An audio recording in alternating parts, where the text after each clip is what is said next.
आप सभी का आपके साथ में हूं जीनत सिद्दीकी। शुरुआत खबरों की करेंगे। यूपी के अंबेडकर नगर में एक चौंकाने वाला मामला सामने आया। यहां पर एक एसीएमओ के बंद पड़े कमरे से 22,48,505 रुपए मिले। ये कमरा 11 सालों से बंद था। हैरानी की बात यह है कि एसीएमओ की 20 जनवरी 2014 को मौत हो गई थी। तब से ही ये कमरा सील था। कमरे को जब 11 सालों बाद खोला गया तब खुलासा हुआ और ये करेंसी पुरानी है जो बंद हो चुकी है। रिपोर्ट देखिए।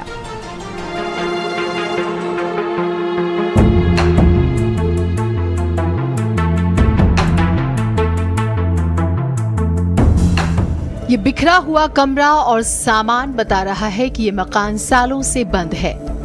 लेकिन आपको जानकर हैरानी हो जाएगी कि इसी कमरे में खजाना मिला है। खजाना कमरे से एक दो नहीं बल्कि पूरे 22 लाख रुपए बरामद हुए हैं। खबर को समझिए।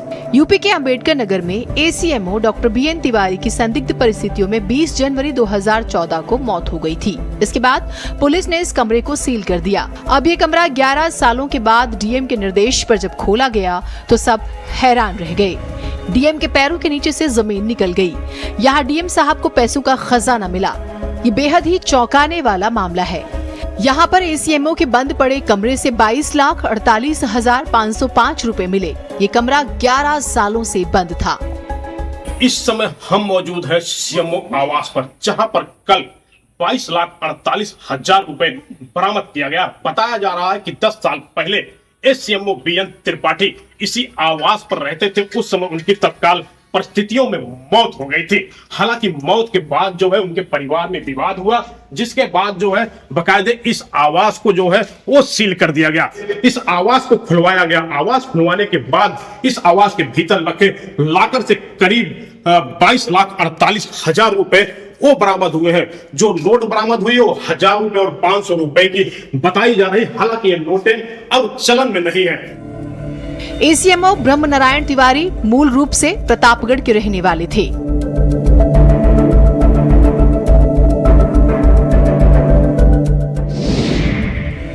एसीएमओ ब्रह्म नारायण तिवारी 28 अगस्त 2007 को ट्रांसफर होकर अंबेडकर नगर आए। एसीएमओ को मीरानपुर सीएचसी के सरकारी आवास में कमरा मिला। वो अकेले ही वहां रहते थे।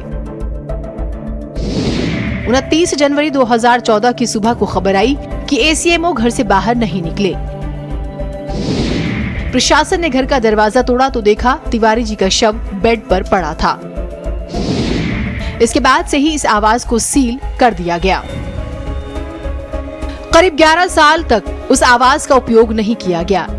इसी बीच आवास की मरम्मत किए जाने के लिए सीएमओ ने डीएम से बातचीत की और कमरा खुलवाने की इजाजत मांगी। इस पर 2 सदस्य टीम के सामने कमरा खुलवाने की सहमति बनी। टीम ने जैसे ही कमरा खोला सब हैरान रह गए। जब कमरे का ताला तोड़ा गया तो जांच करने गई टीम के होश उड़ गए। कमरे में घरेलू वस्तुओं के साथ साथ पुराने 1,000 के नोट और 500 के पुराने नोटों की गड्डियां बिस्तर के नीचे बिछी मिली। कुछ अलमारी में भी पाई गयी। बहरहाल सवाल तो फिर भी है, एसीएमओ बीएन तिवारी की मौत का राज ही क्यों है? क्या 11 सालों से ये पैसे भी कमरे में ही बंद थे? क्या है खजाने का राज? किसके हैं 42 लाख रुपए? क्या पुराने नोटों को सप्लाई करने वाला गैंग एक्टिव है? कहां से आए 1,000 और 500 के पुराने नोट? 11 साल पहले मौत, 11 साल तक मौत का राज ना खुलना और बंद सरकारी आवास से ही 11 साल बाद खजाना मिलना इशारा कर रहा है कि दाल में कुछ काला ही नहीं, पूरी दाल ही काली है। ब्यूरो रिपोर्ट, भारत समाचार। एक बड़ी खबर आपको बताते हैं जयपुर से। डिबॉक इंडस्ट्रीज के चेयरमैन के ठिकानों पर छापेमारी हुई। ईडी, आप जानते हैं ईडी ने कार्रवाई की और जयपुर जोनल ऑफिस ने बड़ी कार्रवाई की है। 4 जुलाई 2025 को जयपुर और कोटा में छापेमारी। 78 लाख कैश मिले हैं। रोल्स रॉयस, आप जानते हैं बेहद ही लग्जरी गाड़ी है और गिने चुने लोगों के पास 4 लग्जरी गाड़ियां जब्त हुई हैं। स्टॉक प्राइस में हेराफेरी के मामले में कार्रवाई। रियल एस्टेट, निवेश, बैंक रिकॉर्ड जब्त किए गए। मुकेश महावर की लाइफस्टाइल देख अफसर भौचक के करोड़ों की गाड़ियां और लग्जरी संपत्तियों का जखीरा इनके पास था। यानी कि आप अपने शौक में कोई कमी नहीं रख रहे थे, लेकिन आप जो फाइनेंशियल लॉस होता है डिपार्टमेंट को, रेवेन्यू डिपार्टमेंट को, वो जरूर पहुंचा रहे थे और इसी वजह से अब सवालों के घेरे में थे और ईडी को एक्शन लेना पड़ा। ये अब एक जगह पे हमने अभी आपको अंबेडकर नगर की खबर दिखाई, वहां पर पुरानी करेंसी थी, यानी कि नोटबंदी से पहले ही एसीएमओ की मौत हो गई और वो पैसे रह गए वहां पर। ये सवाल है वैसे कि क्या वो तब से थे या किसी ने बाद में एडजस्ट किए। हालांकि एसीएमओ की मौत भी रहस्य है, तो ये भी एक खबर।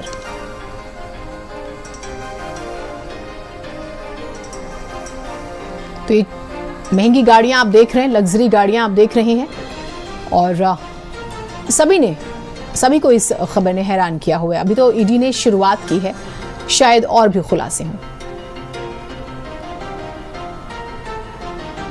देश में झिंगुर बाबा की बात हो रही है। धर्म परिवर्तन के रैकेट का वो चेहरा जो बाबा के भेष में करोड़ों की साजिश का मास्टरमाइंड है, इसके पास भी बात करते हैं कौन सी गाड़ियां हैं। मर्सिडीज की सवारी करता है, करोड़ों का लेन देन और होटल के कमरे से गिरफ्तार होता है। ये कहानी है झांगुर बाबा उर्फ जलालुद्दीन की, जिसने धर्म की आड़ में खड़ा कर दिया अंधेरे का पूरा साम्राज्य। उसके साथ थी नीतू उर्फ नसरीन, जिसे विदेशी फंडिंग का पूरा हिसाब मालूम था। एक एक लड़की के धर्मांतरण की कीमत तय थी, वो किस धर्म से है, किस जाति से है, उसके आधार पर 16 लाख से 20 लाख रुपए तक देते थे। ये देखिए रिपोर्ट।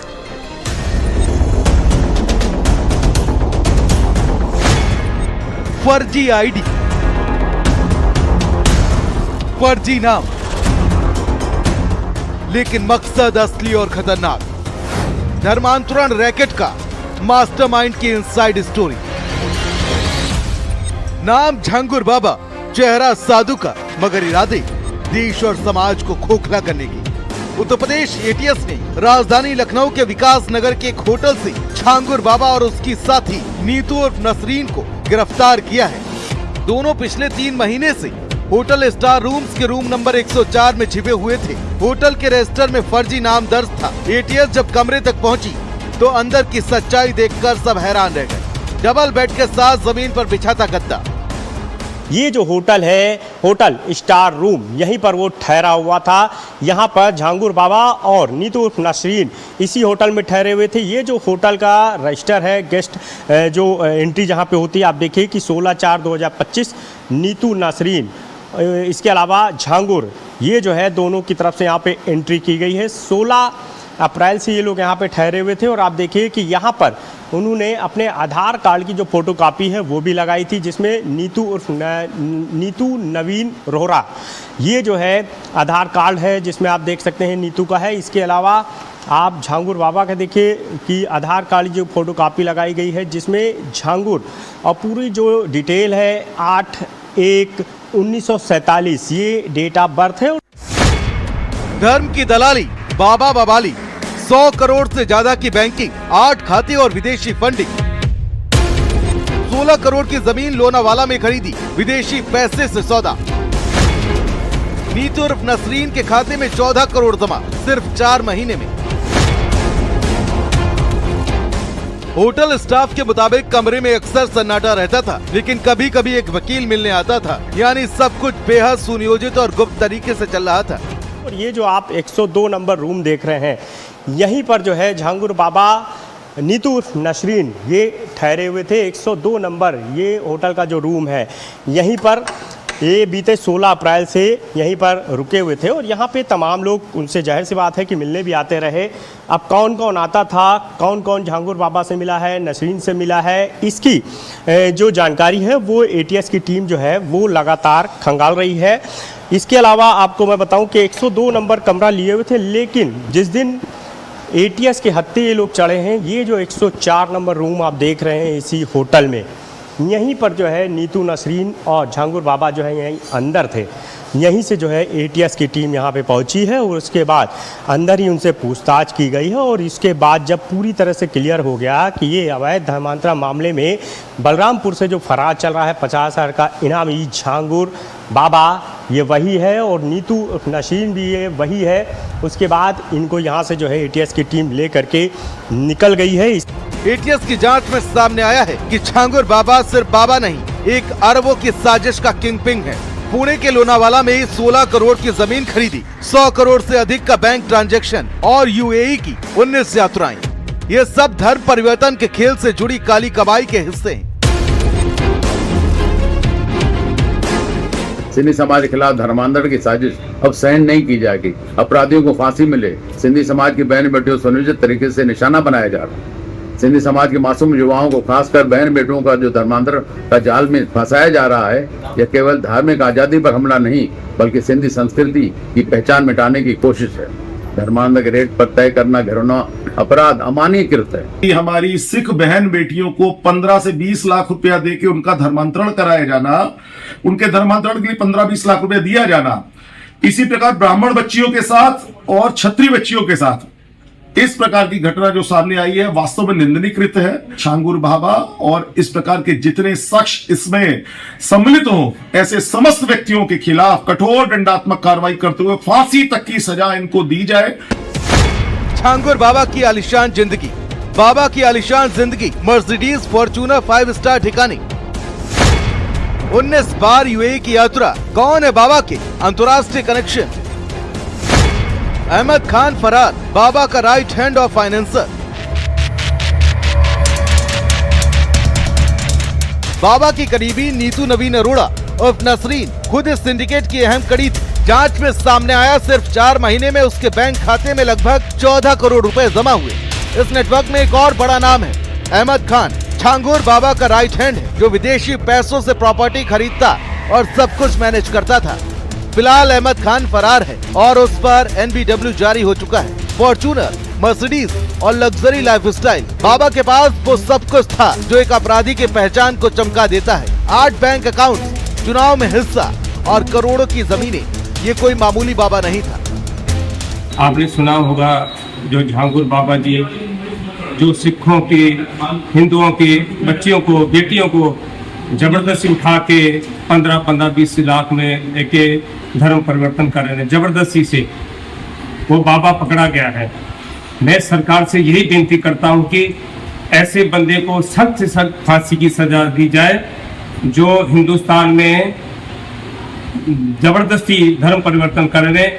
ये हमारे लिए बहुत ही शर्मनाक घटना है। हिंदी होने के नाते जो मुझे ज्ञात हुआ है कि हमारे यूपी के कुछ डिस्ट्रिक्ट्स में सिंधी लड़कियों का ज़बरदस्ती या किसी न किसी तरह से गुमराह करके उनका धर्मांतरण किया जा रहा है।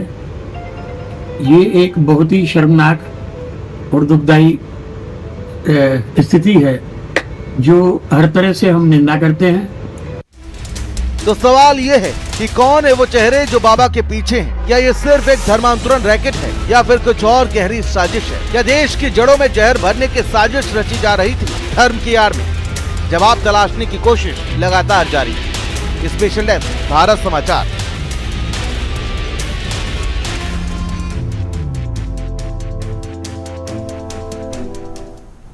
आगे बढ़ेंगे खबरों में। बिहार में चुनाव है लेकिन उससे पहले मतदाता की पहचान को लेकर भयंकर तनाव है। हुआ यह है कि बिहार में वोटर कार्ड जांच करने के लिए चुनाव आयोग ने नई मुहिम छेड़ दी जिसे स्पेशल इंटेंसिव रिवीजन यानी SIR शॉर्ट में हिंदी में विशेष गहन पुनरीक्षण कहा जा रहा है।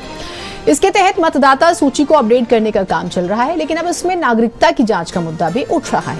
बवाल इतना बढ़ गया है कि पूरा विपक्ष सरकार के खिलाफ एकजुट है और सीधा सुप्रीम कोर्ट पहुंचा है। कुछ महीने रह गए हैं चुनाव में। देखिए रिपोर्ट।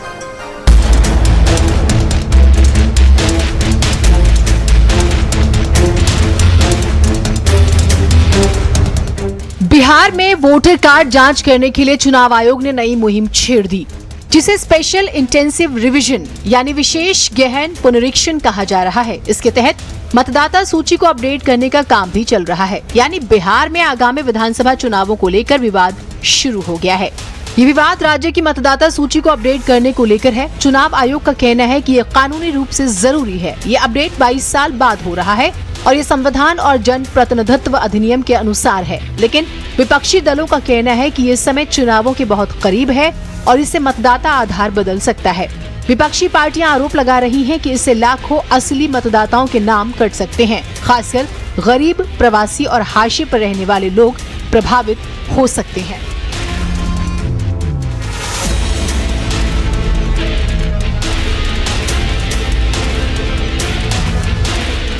हुआ है कि तेजस्वी यादव ने चुनाव आयोग की नीति और नीयत पर ही सवाल खड़े कर दिए और चुनाव आयोग से सवाल पूछे। हमें चुनाव आयोग से कोई स्पष्टता नहीं मिल रही है, ये तेजस्वी ने आरोप लगाया। कहा, बिहार चुनाव आयोग केवल डाकघर की तरह काम करता है और उसे जवाब देने का कोई अधिकार नहीं है। तेजस्वी आगे कहते हैं कि चुनाव आयोग ने 3 अलग-अलग निर्देश जारी किए, इससे साबित होता है कि वो भ्रमित है। विज्ञापन में कहते हैं कि बिना दस्तावेज के भी गणना प्रपत्र भरकर जमा करें, लेकिन आदेश विरोधाभासी निकालते हैं। नया वोटर कार्ड बनाने के लिए फॉर्म 6 का मानक आधार कार्ड है, लेकिन पुनरीक्षण में आधार कार्ड आखिर माने क्यों नहीं? आयोग हमारी शंकाओं के बिंदुओं पर जवाब दे। हम जानना चाहते हैं कि आयोग की आखिर नीति क्या है। भारत निर्वाचन आयोग ने कल बिहार में समाचार पत्रों में पूर्ण पृष्ठीय विज्ञापन प्रकाशित किया है, जिसमें कहा गया है कि यदि दस्तावेज और फोटो उपलब्ध नहीं हो तो भी गणना प्रपत्र भरकर बीएलओ को दें। इसमें चुनाव आयोग के दोनों बातें कही गई हैं। अब हम दिखाएंगे आपको एक न्यूज़पेपर जो है, ये फुल पेज जो है एडवर्टाइजमेंट जो है ये छापा गया है और इसमें आप देखिए दोनों बातें कही गई है। पहला, गणना प्रपत्र बीएलओ से प्राप्त होते ही तत्काल भरकर आवश्यक दस्तावेज तथा फोटो के साथ बीएलओ को उपलब्ध करा दें। यदि आवश्यक दस्तावेज तथा फोटो उपलब्ध नहीं हो तो सिर्फ गणना प्रपत्र भरकर बीएलओ को उपलब्ध करा दें। आर्टिकल 326 और रिप्रेजेंटेशन ऑफ पीपुल्स एक्ट में भी ये कहीं नहीं है कि यही दस्तावेज मान्य है। पहले आप कहते थे कोई मतदाता छूटे ना, अब आपने उसमें योग्य और योग्य का फैसला क्या कौन करेगा? क्योंकि बिहार में कल विज्ञापन आया है चुनाव आयोग का बिहार में, पूरे उससे और कंफ्यूजन पैदा हुआ। ईआरओ फील्ड ऑफिसर्स करेंगे तो पूरा ये दाखिल करो योजना नहीं रही, ये बेदखल करो योजना है, जिसको हमारे कई साथी कह रहे हैं, पूरा बिहार कह रहा है वोटबंदी है।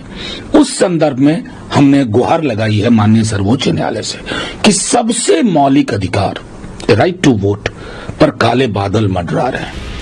केवल तेजस्वी यादव ही नहीं बल्कि बिहार में पिछली बार 5 विधानसभा सीटें जीतने वाली एआईएमआईएम ने भी चुनाव आयोग की मंशा पर सवाल उठा दिए। कहा, जो वोटर 2024 में सही थे वो 2025 में गलत कैसे हो सकते हैं? सवाल सपा के मुखिया अखिलेश यादव ने भी उठाए हैं। इलेक्शन कमीशन जो एक्सरसाइज कर रहा है ये हमारी नजर में it reeks of administrative mala fide, suffers from non application of mind. और हमने सीसी साहब को कहा कि आप 2024 के जो इलेक्शन को उसको आप क्वालिफाइंग लिस्ट क्यों नहीं मानते? भाई 24 में तो हमने वोट दिया, अब 25 में आप कह रहे हैं कोई डॉक्यूमेंट दो। तो ये हमने उनसे पूछा और हमने उनको बताया कि आपने 2024 में वो जो वोट डालने दिया, आप 25 में डॉक्यूमेंट पूछ रहे हैं, तो ये तो 2 क्लास ऑफ वोटर्स आपने क्रिएट कर दिया, जो आर्टिकल 14 का वायलेशन है। इलेक्शन कमीशन को बीजेपी के इशारे पे काम नहीं करना चाहिए और जो वहाँ की पॉलिटिकल पार्टीज़ जो आशंका जो सोचती हैं कि उनका वोटर के साथ भेदभाव होगा, इस समय जब बाढ़ होगी और अचानक चुनाव सामने आ गया, कौन अपना बर्थ सर्टिफिकेट ढूंढेगा? आप 20-25 दिन के अंदर 8 करोड़ वोटरों को आप नई वोटर लिस्ट बना रहे हैं। आप कल्पना करिए कि 1 महीने के अंदर 8 करोड़ वोटर्स को नई वोटर लिस्ट बनाना कितनी बड़ी एक्सरसाइज है। ये एक्सरसाइज 1 साल पहले क्यों नहीं की गई, 6 महीना पहले क्यों नहीं की गई, आज ही क्यों की जा रही जब चुनाव बिल्कुल सामने है? तो इसमें कहीं ना कहीं सोची समझी रणनीति है। भारतीय जनता पार्टी के इशारे पे इलेक्शन कमीशन ने ये फैसला लिया है। विपक्ष के सवालों पर मुख्य चुनाव आयुक्त ज्ञानेश कुमार ने बताया, बिहार में आखिरी बार 1 जनवरी 2003 को मतदाता सूची का गहन परिशोधन हुआ था। इसका मतलब है कि ये आज से 22 साल पुराने डाटा के आधार पर यहाँ वोटिंग हो रही है, जिसको बदलना जरूरी है। उस समय मतदाताओं की पात्रता की जांच की गई थी। बिहार में 2002 की तरह ही 1 महीने के अंदर जुलाई से अगस्त के बीच में मतगणना फॉर्म बांटे जाएंगे और वापस भी लिए जाएंगे। ये कार्य बहुत सुचारू रूप से चल रहा है। सारी राजनीतिक पार्टियां इसमें सहयोग कर रही हैं। 1 लाख से ज्यादा बूथ लेवल ऑफिसर्स लगे हुए हैं। 1.5 लाख से ज्यादा हर पॉलिटिकल पार्टीज ने अपने बूथ लेवल एजेंट्स को नामित किया है और सभी लोग ईमानदारी से और मेहनत से इस काम को कर रहे हैं।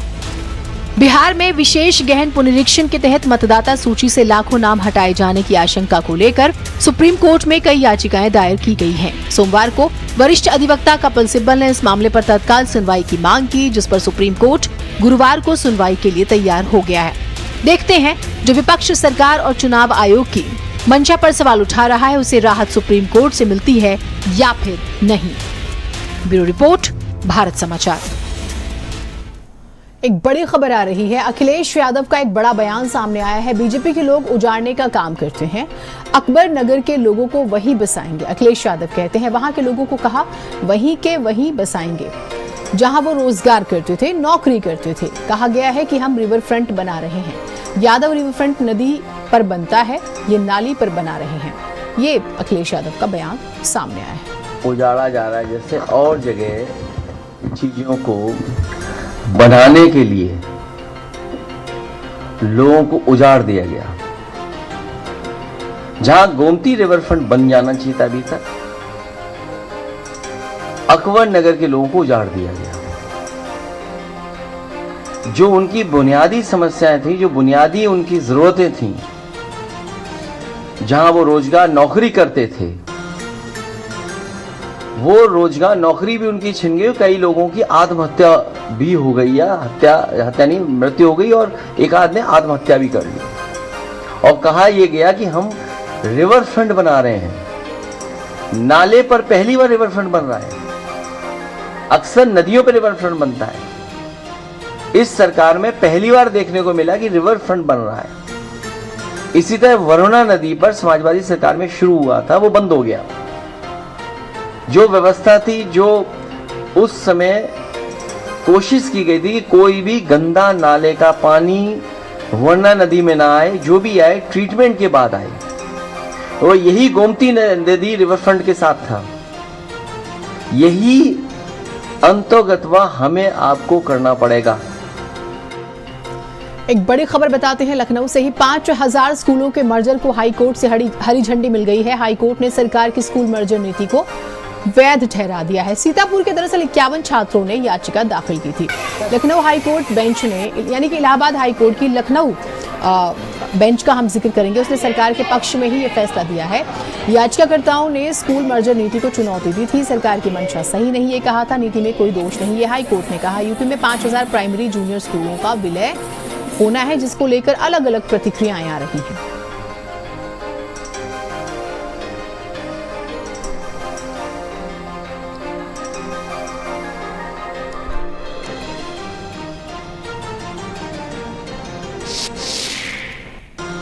बीजेपी और योगी सरकार का ध्यान और प्राथमिकता विद्यालय नहीं मदिरालय है। और मधुशालाएं तो और मदिरालय और की तो दुकानें गांव-गांव खुल रही हैं, लेकिन विद्यालय गांव के बंद किए जा रहे हैं। ये लगता ये ऐसा समाज बनाना चाहते हैं, अशिक्षित, गरीब, लाचार, बेरोजगार, अनपढ़, तभी तो वो 5 किलो पे वोट देगा। फिर ये सरकार बनाते रहेंगे। ये लोगों को गुलाम बनाना चाहते हैं, और गुलाम शिक्षित आदमी को तो गुलाम नहीं बना सकते। ये अनपढ़ को ही गुलाम बना सकते हैं, अशिक्षित को ही गुलाम बना सकते हैं। ये गुलाम बनाने की एक प्रक्रिया है जो सरकार, योगी सरकार ने जो फैसला लिया विद्यालय बंद करने का। देखिए, हाई कोर्ट का फैसला स्वीकार है और सभी उसका सम्मान करते हैं कोर्ट का। और जब हाई कोर्ट ने मोहर लगाई है तो निश्चित रूप से उन्होंने सब तरह से एंगलों से देखा होगा कि सरकार किसी व्यवस्था के लिए, किसी हालात सुधारने के लिए, शिक्षा को बढ़ाने के लिए इस तरह का फैसला लिया होगा। तो ये फैसला हाई कोर्ट ने दे दिया है, तो इसमें कहना है क्या, स्वागत करना चाहिए, सभी को स्वागत करना चाहिए। और शिक्षा कैसे बेहतर हो, इस तरफ जतन करना चाहिए। कोर्ट के रास्ते तो सभी के लिए खुले हैं, और ये होता भी है कि निचली कोर्ट के बाद के फैसले के बाद ऊपर जाते हैं, उनको जाने की आज़ादी सभी दे रखी है। परंतु जो शिक्षा के हित में है और जो सरकार फैसले ले रही है वो गलत नहीं है, ये कोर्ट में सिद्ध हो गया है। आगे जो सुप्रीम कोर्ट का फैसला आएगा, सरकार उसका भी सम्मान करेगी। एक कुख्यात अपराधी जो कानून को चकमा देकर गायब हो गया। पैरोल खत्म हुई लेकिन जेल वापस नहीं लौटा। अब दिल्ली से लेकर यूपी और नेपाल बॉर्डर तक छापेमारी हो रही है। नाम है उसका सोहराब। वही सोहराब जिसे लेकर दिल्ली पुलिस से लेकर यूपी एसटीएफ तक अलर्ट मोड पर है। सवाल उठ रहे हैं, क्या सोहराब महज फरार है या किसी बड़ी साजिश का मोहरा है?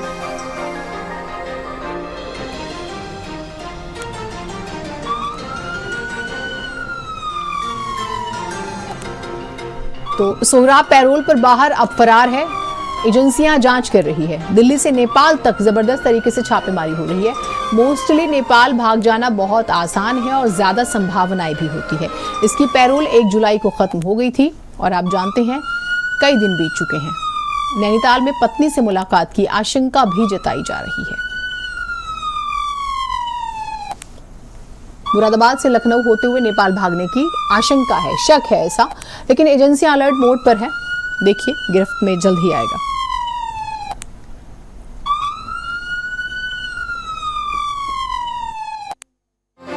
तिहाड़ जेल में बंद खूंखार अपराधी सोहराब के फरार हो जाने के बाद से तमाम खुफिया एजेंसियां अलर्ट मोड पर हैं। दरअसल सोहराब पैरोल पर बाहर था और 1 जुलाई को उसे वापस तिहाड़ जेल जाना था, लेकिन वो तिहाड़ जेल नहीं पहुंचा। अब जेल प्रशासन ने दिल्ली पुलिस को इसकी शिकायत की है। फिलहाल दिल्ली पुलिस ने यूपी पुलिस से भी संपर्क साधा है। जो सोहराब है वो कई मामलों में आरोपी है। हत्या से लेके लूट तक की वारदातों को अंजाम दिया है। कैमरा पर्सन रोहित गौतम के साथ कफीलुर रहमान, भारत समाचार, लखनऊ। एक और बड़ी खबर लखनऊ से आपको बताते हैं। मुख्यमंत्री